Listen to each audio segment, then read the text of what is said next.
Bismillahirrahmanirrahim. Assalamualaikum warahmatullahi wabarakatuh. Baik teman-teman semuanya dimanapun berada, pada kesempatan kali ini kita akan membahas mengenai bab kesimpulan ya. Nah, kesimpulan ini nanti akan keluar biasanya pada soal UTBK. Lalu apa yang dimaksud dengan kesimpulan? Ya, kesimpulan adalah sebuah pernyataan dari ide pokok, yaitu hasil dari kata kunci kalimat penjelas ya. Nah, jadi di sini kesimpulan itu merupakan penegasan ulang dari pernyataan ide pokok. Nah, makanya nanti salah satu cara atau teknik untuk mencari kesimpulan itu dengan cara mencari ide pokok ya, karena ide pokok itu nanti karena kesimpulan itu nanti gabungan dari ide pokok dan kata kunci dari kalimat penjelas itu sendiri. Maka dikombinasikan, maka lahirlah sebuah kesimpulan yang akan keluar berdasarkan hasil dari penjelasan kalimat-kalimat penjelas tersebut. Nah, tapi terkadang kesimpulan juga berperan sebagai gagasan utama ya. Jadi kesimpulan itu bisa juga menjadi gagasan utama ya. Contohnya seperti halnya pada sebuah paragraf atau sebuah paragraf yang memiliki pola penalaran induktif ya. Dengan menggunakan pola penalaran induktif ini, maka kesimpulan itu akan berada di akhir kalimat dan berperan juga sebagai sebuah gagasan utama, karena kalimat-kalimat sebelumnya itu merupakan sebuah kalimat penjelas ya, seperti itu. Baik, mungkin nanti akan Bapak berikan contohnya ya. Kemudian bagaimana sih caranya menentukan kesimpulan ya? Nah, jadi nanti itu biasanya ada beberapa soal wacana ya, atau soal teks ya, yang memiliki serangkaian pertanyaan. Salah satunya yaitu menemukan sebuah kesimpulan. Nah, untuk mengerjakan soal tersebut diperlukan strategi atau cara menentukan kesimpulan dari teks yang cukup panjang. Nah, bagaimana cara menentukan kesimpulan tersebut ya? Mari kita bahas satu persatu ya. Di sini ada 3 poin cara untuk menentukan kesimpulan. Nah, yang pertama dengan menggunakan teknik generalisasi ya. Jadi sebuah kesimpulan ini dapat diperoleh melalui proses penarikan kalimat pernyataan secara umum dari kalimat-kalimat fakta sebelumnya ya. Jadi di generalisasi hasil dari kumpulan kalimat-kalimat fakta, kemudian ditarik suatu titik benang merahnya, kemudian akan didapat sebuah kesimpulan. Nah, ini contohnya. Buah kelapa memang dapat dimanfaatkan sebagai bahan makanan maupun minuman. Namun tahukah Anda bahwa ternyata tidak hanya buahnya saja yang bisa dipakai. Bagian kayu dari pohon kelapa juga bisa dipakai sebagai bahan membuat bangunan. Sementara bagian pelepah daunnya bisa dijadikan bahan sapu lidi. Tak hanya itu saja, akarnya juga bisa dipakai untuk bahan bakar. Maka dari itu, pohon kelapa sangatlah bermanfaat terhadap kehidupan manusia. Nah, dari kalimat ini, kira-kira mana kesimpulannya? Ya, betul ya. Kesimpulannya adalah ini. Maka dari itu, pohon kelapa sangatlah bermanfaat terhadap kehidupan manusia. Penulis bisa mencantumkan atau menuliskan sebuah kesimpulan atau mengambil sebuah kesimpulan ini berdasarkan hasil dari fakta-fakta yang ditemukan secara umum. Ya, dari sini. Ya, ini fakta-fakta yang menyatakan manfaat dari buah kelapa.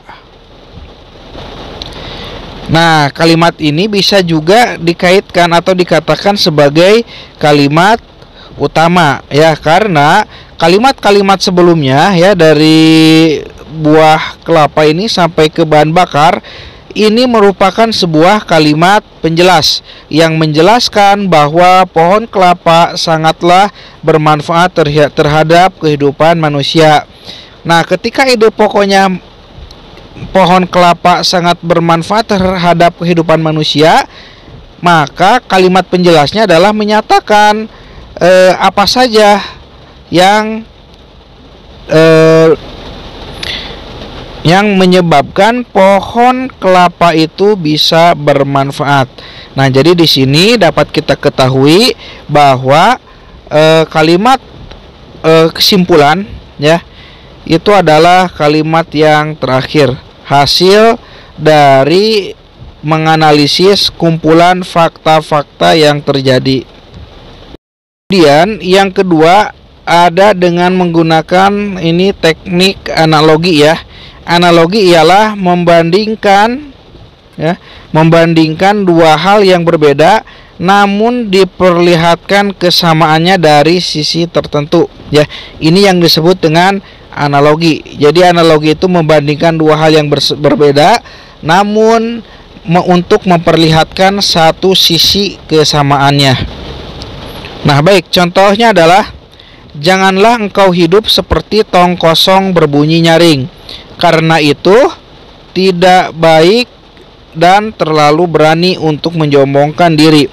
Tong yang kosong tidak memiliki isi apa-apa, tetapi saat diketuk atau dipukul akan ada bunyi yang nyaring. Hal ini sama saja dengan sifat seseorang, yang mana orang tersebut tidak memiliki banyak wawasan, namun dirinya sangat banyak bicara seakan-akan dirinya tahu, padahal secara wawasan masih belum menguasai. Tong yang berisi tidak akan berbunyi keras saat diketuk. Ini yang harus Anda teladani, karena seperti tong berisi artinya seseorang yang memiliki banyak ilmu tidak banyak berbicara atau menyombongkan diri. Maka dari itu janganlah Anda menjadi orang yang hidup seperti tong kosong yang berbunyi nyaring. Nah, dari teks tersebut dapat kita simpulkan ya, dapat kita ketahui bahwa kesimpulannya itu ada pada kalimat terakhir ya, dimulai dari sini ya.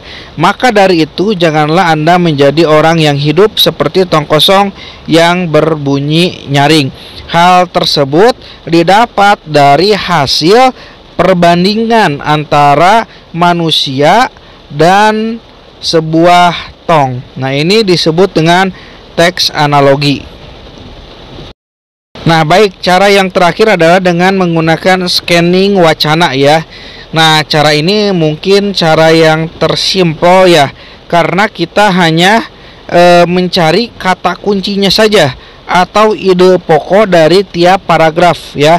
Karena tadi di awal sudah Bapak jelaskan bahwa kesimpulan itu biasanya berupa penegasan ulang dari sebuah ide pokok ya, atau hasil dari dari kesimpulan dari pernyataan-pernyataan umum. Jadi pernyataan-pernyataan umum kemudian digabungkan maksudnya, kemudian dikombinasikan dengan ide pokok, maka jadilah sebuah kesimpulan. Makanya biasanya kesimpulan ini berisi dari pengulangan ide pokok dan inti dari kalimat penjelas. Maka jadilah sebuah kesimpulan. Nah, baik, sekarang kita akan coba latihan soal ya. Soal yang pertama, bacalah dan tentukan simpulan paragraf berikut. ASI atau air susu ibu adalah sumber makanan utama bagi bayi. Air ASI mengandung banyak nutrisi penting bagi bayi. ASI mengandung asam amino yang diperlukan untuk proses tumbuh kembang otak bayi. Selain itu, ASI mengandung zat untuk kekebalan tubuh bayi. Simpulan dari paragraf di atas adalah: A. ASI adalah sumber makanan utama bayi. B. ASI adalah sumber makanan utama bayi karena mengandung berbagai nutrisi yang penting untuk bayi. C. ASI mengandung zat untuk kekebalan bayi. D. Asam amino diperlukan untuk proses tumbuh kembang otak bayi. Jawabannya, ya, betul. Jawabannya adalah B. Nah, dari soal tersebut, hal utama yang harus dilakukan adalah membaca soal, baru baca kutipan paragrafnya. Lalu kamu harus menentukan kalimat atau gagasan utama dari kalimat itu. Kemudian bila dibaca, gagasan utama dalam paragraf itu ada pada awal paragraf, yakni pada kalimat ASI atau air susu ibu adalah sumber makanan utama bagi bayi. Dari gagasan utama itu dipaparkan mengenai manfaat dari ASI. Ya, artinya kalimat tersebut menggunakan pola penalaran deduktif ya, yaitu ide pokoknya ada di awal kalimat.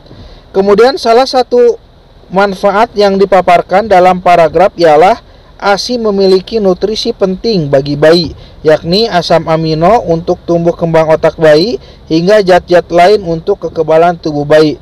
Konteks manfaat ASI itulah yang dapat kamu ambil sebagai simpulan teks. Jadi jawaban yang tepat adalah B.